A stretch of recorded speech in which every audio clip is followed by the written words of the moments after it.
Hi friends, அஸ்ஸலாமு அலைக்கும். இங்கே பாருங்கள், இன்றைக்கி நம்ம வீட்டில் மட்டன் பிரியாணி எப்படி இருக்குது பாருங்கள், சூப்பராக. அப்புறம் உருளைக்கிழங்கு களியா.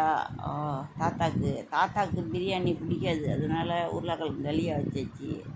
வெறும் வெள்ளை சோறு வேறு ஆக்கியிருந்தோம், வெள்ளை சோறு ஆக்கியிருக்கோம். அப்புறம் தயிர் பச்சடி பாருங்கள், சிக்கன் 65. அப்புறம் மாம்பழம், பச்சை வெங்காயம் வேறு இருக்குது பாருங்கள், பச்சை வெங்காயம், ஒயிட் ரைஸு. நம்ம கருவாச்சி வேறு சாப்பாட்டுக்கு உட்காந்துருக்கா. ஒயிட் ரைஸு கருவாட்டுக்கு இது சோத்துக்கு உட்காந்துருக்கா பாருங்கள். கருவாச்சி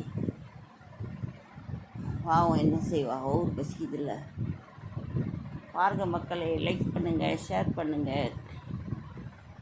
பச்சை வெங்காயம் ஷேர் பண்ணுங்கள்.